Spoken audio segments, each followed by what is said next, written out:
Hola, muy buenas noches, bienvenidos a 678. Hoy los acompañamos en menos cantidad de tiempo con este habitual resumen crítico de lo que ocurre en los medios de la República Argentina. Está con nosotros para compartir el programa el señor Juan Manuel Abal Medina. ¿Cómo te va, Juan? Bienvenido, secretario de Comunicación Pública de la Nación. Muchas gracias por venir, Juan Manuel. Al contrario. También está con nosotros para compartir el programa el señor Axel Kicillof. Hola, Axel, ¿cómo te va? Es doctor en Economía. Vamos a estar hablando obviamente de temas económicos. El más importante tiene que ver con la crisis financiera internacional. Ustedes saben que están creciendo las protestas en este momento en Estados Unidos, en Nueva York sobre todo, en Wall Street. La policía detuvo alrededor de 700 personas, es hasta ahora lo único que se les está ocurriendo. Suben, bajan las bolsas, la situación con Grecia. Vemos el informe y lo debatimos. La crisis financiera mundial.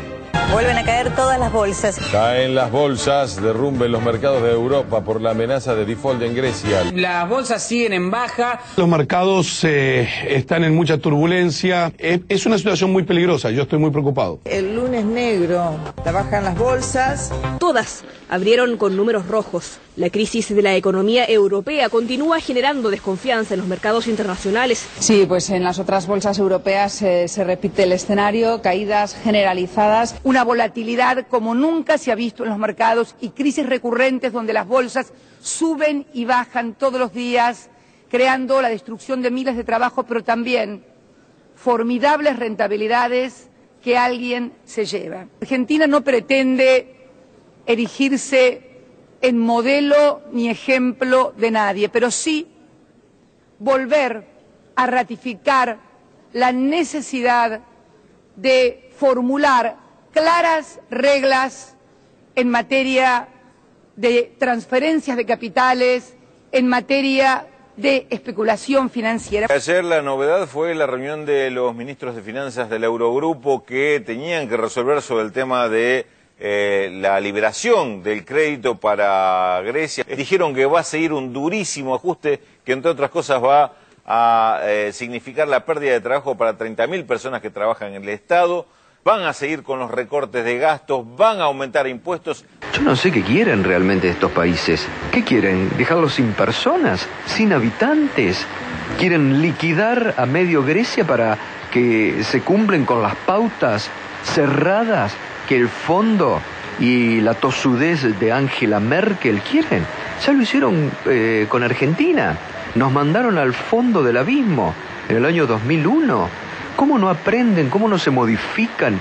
¿Cómo siguen apretando y ajustando sobre las economías y sobre las personas? Es tremendo realmente. No se puede seguir pidiendo ajuste, ajuste tras ajuste con el tendal social que eso está dejando. Lamentablemente, como están operando el Banco Central Europeo y los países de la Unión Europea, están pensando más en qué respuesta le dan a estos fondos especulativos que a las poblaciones de los países afectados. Con lo cual, es una pulseada en la cual siempre pierden las poblaciones de los países afectados y siempre ganan los especuladores. La crisis financiera mundial. Los indignados llegaron a Estados Unidos. Manifestantes del movimiento que ocupa Wall Street y volvieron a marchar ayer en el centro financiero de Nueva York. Los indignados se hacen llamar. Se está viendo cómo el movimiento de los indignados, aunque muchos medios en el mundo traten de acallarlo, cómo el movimiento de los indignados pasó a Estados Unidos y está latente ahí. Durante el fin de semana se vio las movilizaciones en todo Estados Unidos. Here at Occupy Wall Street, here at Liberty Park, many things have gone down this week, many arrests, many beatdowns by the police, but there's still hundreds of people out here putting their bodies on the line for their beliefs. Sin lugar a dudas, algo que era impensado, que en los Estados Unidos se llevara adelante una manifestación con estas características y en varias ciudades, por cierto. ¿Qué es lo que está pasando? Bueno, yo pienso que ahora tenemos un momento muy especial en los Estados Unidos. Es que finalmente la gente joven está más que nada movilizado para reclamar de que no tenemos empleo, que no tenemos seguro de salud, que no tenemos educación pública muy buena. Entonces la gente está ya harta. Lo cierto es que en Estados Unidos, país de libertad, de la democracia, no son muy tolerantes con las movilizaciones sociales. Metieron a 700 presos de una.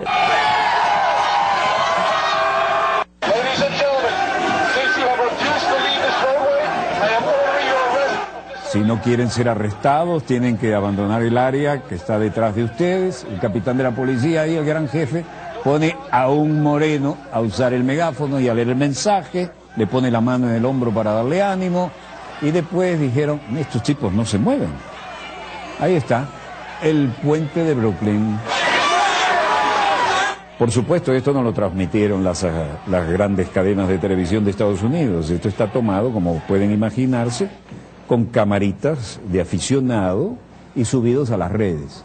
I think that it's what democracy looks like. I think that's, I'm very hopeful people care this much to camp out and try to bring attention to a number of issues, and I'm hoping that eventually they'll have to pay more attention in the media. El apoyo de grandes estrellas de Hollywood que tuvieron, como por ejemplo Michael Moore, Susan Sarandon, ¿nos podrías contar un poco también sobre eso? Porque sorprendió acá. La gente que está criticando el sistema está llegando a la manifestación. Y eso es algo bastante nuevo aquí en los Estados Unidos. I want to see the people responsible for destroying the lives of millions of people. I want to see the people responsible for destroying the lives of millions of people. In handcuffs. In handcuffs. It's time. It's time to make them pay. To make them pay. Tax them. Still not enough.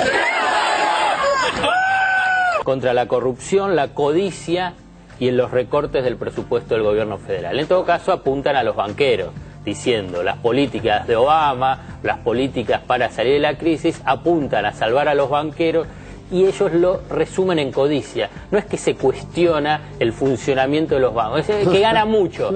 El problema es que ganan mucho. Y Alfredo Zayat, al referirse a la codicia, nos da el perfecto pie para cerrar el informe con aquella descomunal y premonitoria escena de Wall Street. The point is, ladies and gentlemen, that greed, for lack of a better word, is good.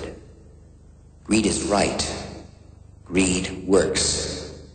Greed clarifies, cuts through, and captures the essence of the evolutionary spirit. Greed in all of its forms. Greed for life, for money, for love, knowledge, has marked the upward surge of mankind, and greed, you mark my words, will not only save Teldar Paper, but that other malfunctioning corporation called the USA. Thank you very much.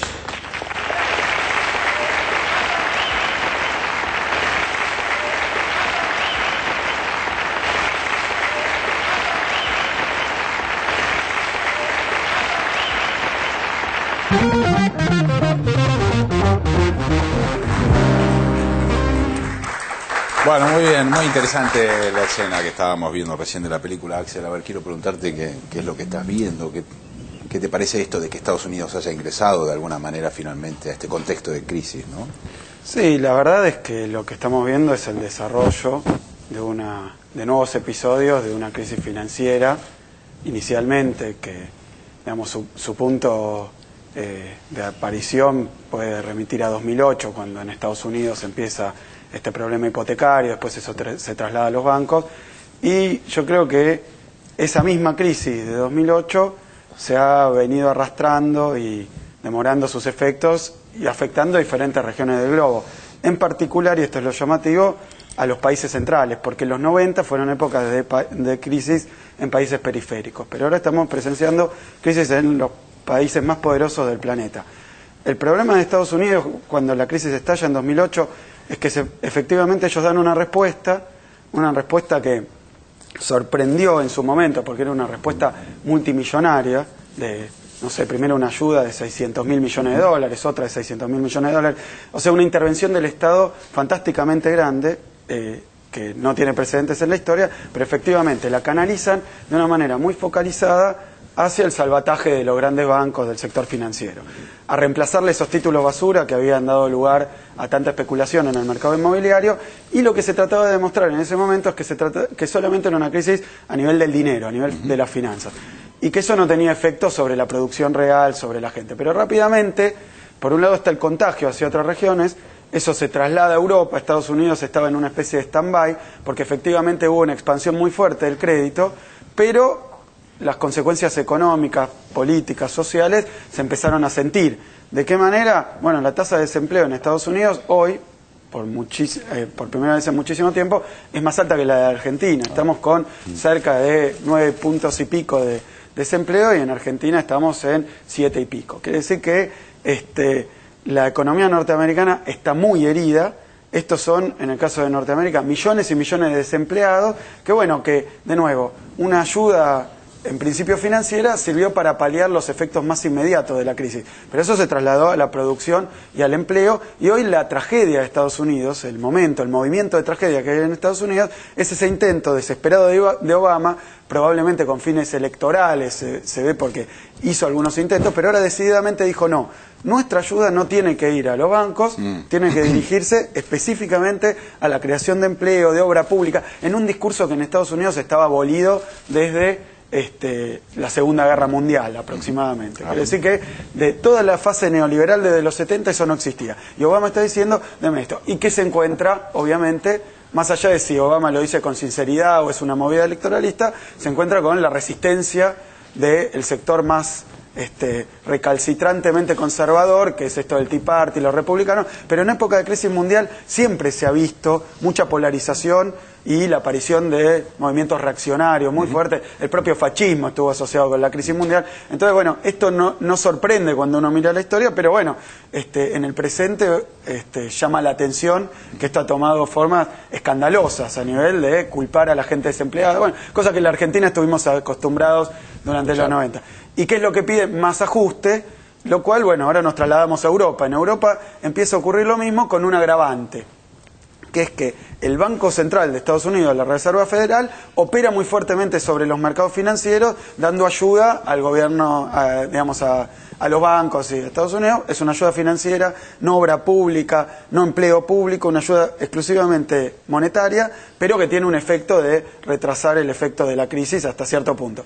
En Europa lo que pasa es que tenés un contexto de países de muy distinta situación, y cuando empieza a ocurrir la crisis que en principio aparece, detona como crisis financiera, ahí tienen el problema de que su unión, la Unión Europea, es una unión meramente monetaria. Entonces el Banco Central Europeo empieza a tener reticencia para dar ayuda a los países que tienen problemas, en principio de déficit, deuda, estos problemas, principios financieros, y sus bancos tienen problemas. Entonces, que sí, que le dan ayuda, que no le dan ayuda, y todo está planteado, en el caso de Grecia, en el contexto de si se caen los bancos, no se caen los bancos, si el gobierno entra en default, no entra en default. Y mientras tanto se está dando una tragedia social, una tragedia a nivel de la vida de la gente, donde tenemos ya arriba de 20% de desempleo en España, y los países empiezan a entrar también en tasa de desempleo para la Unión Europea arriba del 10%. Estos son millones y millones de personas. Entonces, mientras los diarios están muy preocupados por el problema financiero, ahí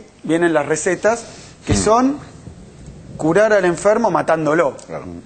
¿Por qué? Porque lo que dicen es, vos tenés déficit, vos tenés problemas económicos como gobierno, tenés que hacer más ajuste. Entonces empiezan a echar empleados públicos, empiezan a recortar los seguros sociales, recortar la jubilación, un plan, pero tremendamente sanguinario el que están aplicando en estos países para salvar a los países de la recesión. Monetariamente no se puede hacer nada porque todos los países están en el euro y hay un solo banco central que no responde a los problemas de... Esto es como si Santiago del Estero tuviera un problema y el gobierno central dijera, bueno, eso es un problema de ellos, a nivel monetario no puedo hacer nada, fíjense cómo ajustan. Entonces, ahí está a nivel monetario, pero mucho peor, a nivel fiscal, o sea, a nivel del gobierno, de un gobierno central, no tiene poder para dar empleo, digamos, para hacer obra pública, Europa como un todo. Entonces lo dejan a la buena de Dios a Grecia con su problema financiero, ayuda con cuentagotas y quieren ver sangre, quieren una libra de carne, ¿no? Entonces le piden 30.000, que echen 30.000 personas, que con una economía en recesión no es echarla del sector público solo para ajustar, no, es mandarlas a la cloaca, total, sí, claro. Digamos, es abandono de personas. Entonces, ¿qué está pasando? ¿Por qué digo curar al enfermo matándolo? Porque efectivamente, si uno empieza a achicar el gasto público, estas economías que están en recesión entran en una espiral de mayor recesión. Nosotros lo vivimos, y vaya que lo vivimos, gobierno de la Alianza, y empieza el ajuste, lo mismo, el megacanje, tratando de sostener el tipo de cambio. Los europeos tienen que sostener el tipo de cambio porque está fijado el tipo de cambio, y entonces ahí le meten ajuste y le meten cada vez dosis más grandes de de reducción del gasto público. ¿Qué es lo que pasa? Menos empleo, menos jubilaciones, menos consumo, y bueno, más recesión. Entonces, ¿qué es lo que empieza a pasar? El gobierno recauda menos, entonces ajusta más, pero recauda menos, entonces más ajuste. Este camino es tremendamente destructivo. En Estados Unidos vemos que Obama parece haber reaccionado después de las trompadas que le dieron al principio y después de haber tenido un asesoramiento monetarista, porque le decían que hay que hacer más ayuda para los bancos. Ayudaron a los bancos, bajaron la tasa, salvaron a todos los muchachos del sector financiero y ¿qué encontraron? Lo mismo. Entonces ahora dice, por primera vez empieza a decir, un poco de obra pública vamos a poner, ahora están pensando 400.000 millones de dólares, fantásticamente grande para el producto argentino, no suficiente, entiendo yo, para la economía norteamericana, pero aún así le dicen, esto no va a pasar, queremos más ajuste también en Norteamérica. Claro. Así que estamos en una situación escalofriante. Juan Manuel, en este sentido la única pregunta que tengo es que cómo estás viendo a la Argentina y a la región, a Latinoamérica, respecto de este contexto o esta crisis que se está dando en el mundo. Y hoy la presidenta en la presentación del Plan Estratégico Industrial 2020 se refirió a esta crisis. Yo creo que lo más interesante, o por lo menos lo que más llama la atención, como bien decía Axel recién, es que esta crisis no empezó ayer, empezó en el 2008. Y cómo en aquel momento se empezó a hablar, y en la reunión del G20, en la que Cristina lo planteó con claridad, pero muchos parecían hacerle caso, de la regulación del movimiento de capitales financieros, de nuevos instrumentos para regular esta economía financiera global. Y también un nuevo rol del Estado, esto se dijo y se dijo con bastante énfasis en ese momento. Y cómo después de eso, ese discurso se tradujo en una práctica exactamente la contraria. Cada vez menos rol del Estado, cada vez más ajustes, cada vez más recortes, etcétera, etcétera, etcétera. O sea, de alguna manera, repitiendo al hartazgo lo que habíamos vivido en Argentina, ¿no? 98, 99, 2000, 2001.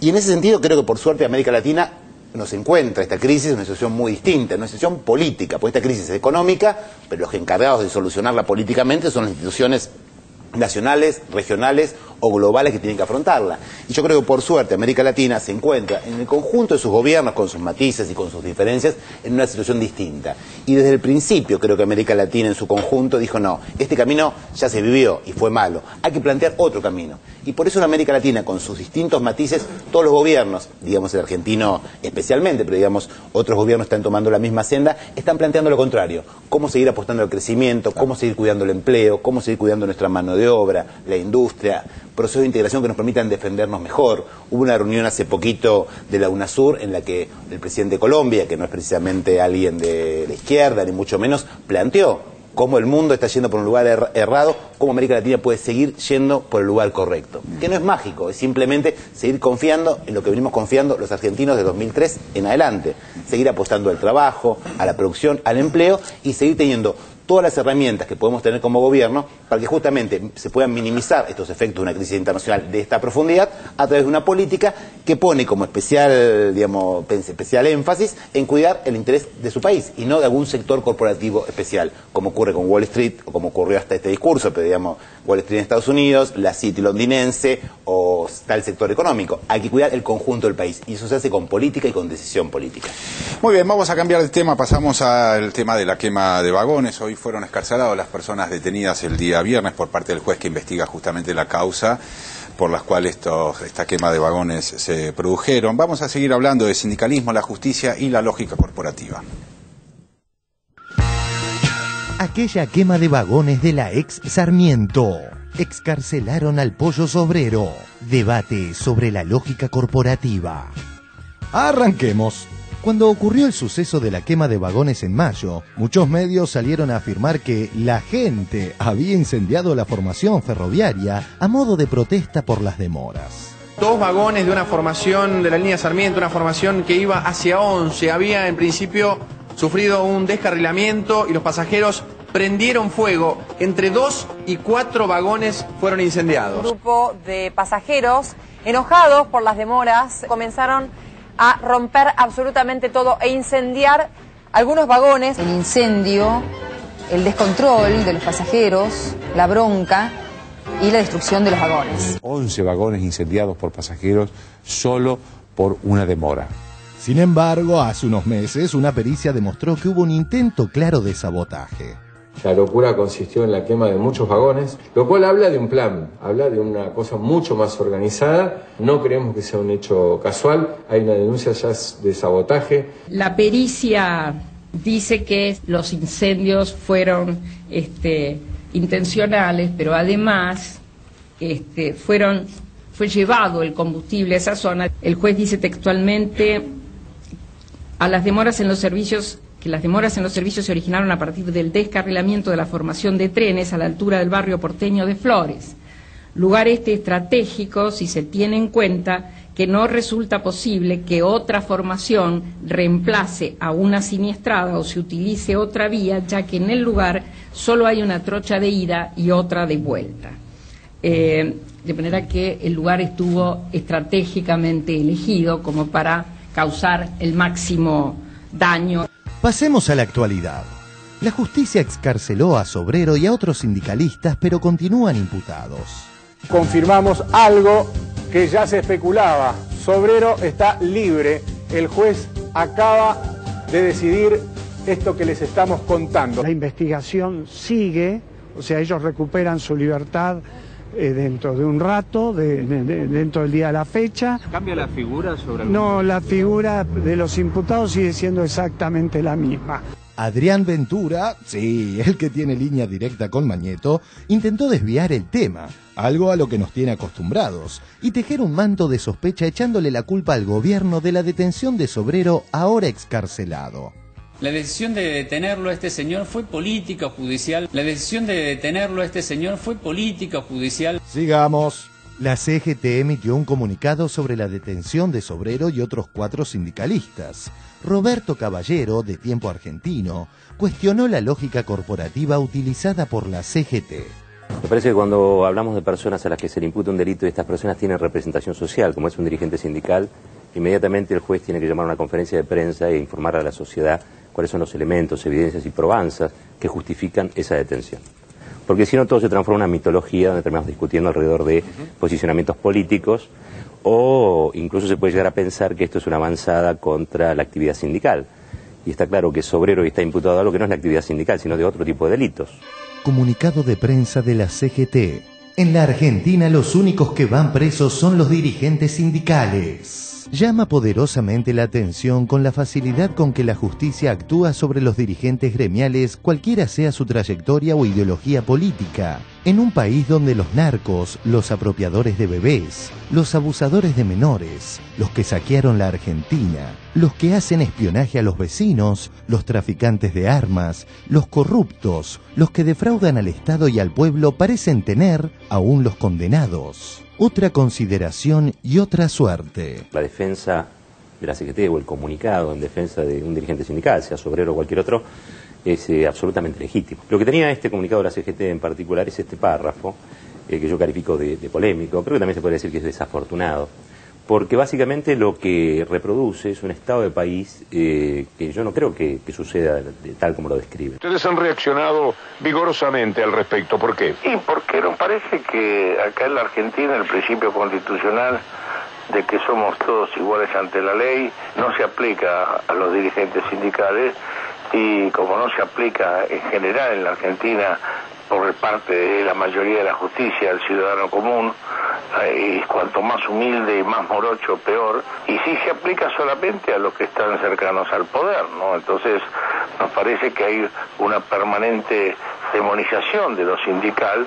Correcto, entonces digamos, es la justicia, no el gobierno, ¿o sí? No, nosotros en nuestro comunicado jamás, después ha habido una interpretación poco feliz de una persona que respeto, que es Roberto Caballero, allí en el Tiempo, que no sé, o no leyó bien el comunicado. Nosotros siempre hemos hablado de la justicia. Realmente creo que la CGT parte de un prejuicio. Creo que el prejuicio del que parte es que el gobierno maneja a los jueces. Creo que por omisión ahí lo que hay en realidad es un inconsciente pedido de que maneje a los jueces. Y no puede decir que Cristina maneje a los jueces. O sea, Cristina no tiene la servilleta de caballo. ¿Cree que hay un sector del gobierno que está interesado en controlar o asustar o someter al gremialismo? Quisiera pensar que esto no es así, ¿no? Sería un error político tremendo. Si es alguien del gobierno que esté en esto, no está defendiendo las banderas nacionales y populares. Cualquier suposición alrededor de eso hace que un dirigente sindical, aún Moyano, que es el más importante, el más inteligente y el mejor jefe sindical que tuvo la Argentina, se puede equivocar. Y creo que en este caso se equivocó severamente. Ese párrafo lo único que hace es contribuir al prejuicio, lo único que hace es también machacar la desconfianza. Yo creo que Moyano se equivoca porque en este caso actúa desde una lógica sindical, ¿sí? Y no desde la lógica política. El país hoy actual es el país que también construyó Moyano. Y con esto creo que conspira contra ese país. La CGT rechaza la detención de los delegados ferroviarios y advierte que continúa la escalada contra la actividad sindical sin importar el color político de los perseguidos. También el comunicado habla de una escalada antisindical. Y creo que también hay que marcar que en Argentina no hay una escalada antisindical. Si lo que se refiere en realidad es a la detención de Zanola, ¿sí? Un señor que está detenido por adulterar medicamentos, o a la detención de Pedraza, que está acusado y va a ir a juicio oral por ser el ideólogo, ¿sí? De un asesinato vil, criminal, digamos, como fue el de Mariano Ferreira, eso me parece que no es una escalada antisindical.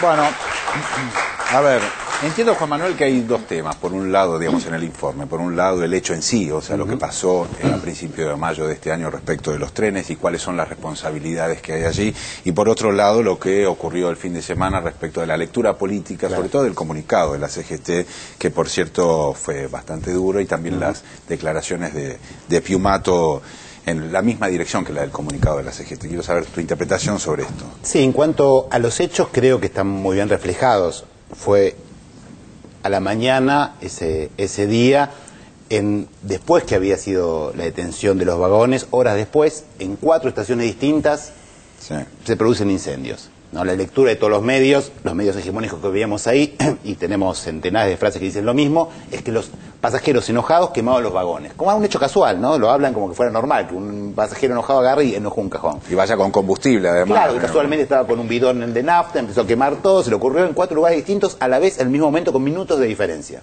Está probado, como bien se decía en el informe, que esto fue un hecho con una intencionalidad.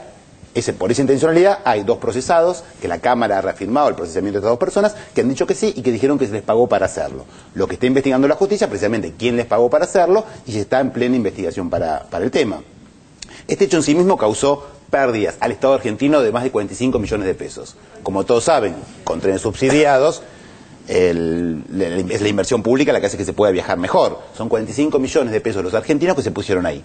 Pero mucho más grave, estos incendios, con gente alrededor, como recordamos las escenas, pueden haber causado muertos. O sea, este es un hecho muy, muy grave que la justicia sin ninguna duda tiene que investigar. ¿Cómo investiga la justicia? Con sus tiempos, con sus formas, en la cual obviamente el gobierno no tiene absolutamente nada que ver, ni mucho menos va a decir, como decía este triste empleado de Mañeto, si alguien mandó o no mandó a encarcelar a alguien o no. Obviamente eso es un disparate. Dicho esto, me parece que el otro tema de interpretación política, ahí cuando se dice si fue mal o bien leído ese comunicado, obviamente que va a ser mal leído. Estamos en una discusión muy fuerte con un monopolio que viene entorpeciendo el funcionamiento de la Argentina en todas sus versiones, que es el monopolio Clarín, que obviamente va a buscar, como de un comunicado y de cada hecho, leerlo y presentarlo a la sociedad de una manera distinta. Eso lo sabemos en este programa, lo sabe Piumato, lo sabe Moyano, lo sabemos todos. Que algunos crean que uno puede ser inocente frente a esto y hablar como si estuviéramos en lo que queremos todos nosotros, en una democracia igualitaria, con miles de voces y que cada uno puede decir las cosas, es por lo menos inocente. En ese contexto, este comunicado, por lo menos a mí me molestó. ¿Por qué? Porque es como decía Caballero, está como descontextuado. Decir hoy en Argentina que hay un clima antisindical, que hay una sensación contra lo sindical, creo que basta preguntarle a cualquier empresario que lo va a mirar azorado si alguien dice eso. Digo, este es el gobierno más pro-obrero y más pro-sindical que recordemos en los últimos tiempos. Las conquistas laborales que han tenido los obreros son innegables y cómo ha crecido la clase obrera y sus mismas organizaciones sindicales es absolutamente innegable.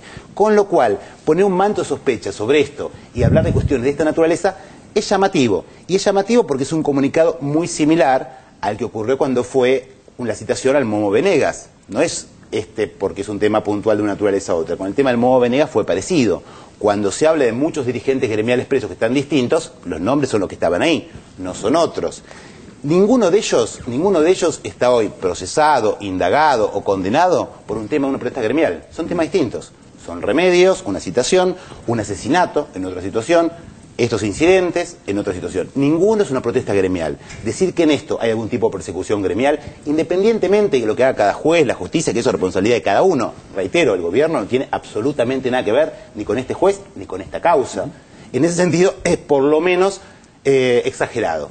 Pero ¿qué pensás, Juan Manuel, perdón, qué pensás de la actitud del juez y el momento en el que toma las detenciones, el día viernes, con 48 horas de, digamos, silencio total, de no poder acceder a la causa? ¿Qué opinión en todo caso tenés de sí, la puede ser lo que decía, lunes, lo que decía Caballero, yo lo escuché cuando lo planteó, suena lógico cuando uno hace cuando se procede una cosa de este tipo, pero digo, son detenciones que reitero que no tenemos como gobierno absolutamente nada que ver. No es lo mismo que otros casos. Yo me acuerdo cuando fue lo de Pedraza, en ese momento de gran conmoción por la muerte de Mariano Ferreira, que el gobierno en ese momento, me acuerdo por haber estado al lado de Néstor Kirchner de esos días, buscamos testigos, buscó pruebas, llevó cosas, digo, ahí sí hubo una intervención porque el horror de que provocaba una muerte de un dirigente social. En este caso es el juez que actúa por su lado, con sus tiempos, con sus limitaciones, con sus errores, con sus virtudes, pero querer transformar eso en un hecho político que ponga en duda una acción de un gobierno es por lo menos una actitud claramente corporativa, con decir, bueno, la justicia tiene que ser igual para todos, pero con algunos tendrán que tratarnos distinto.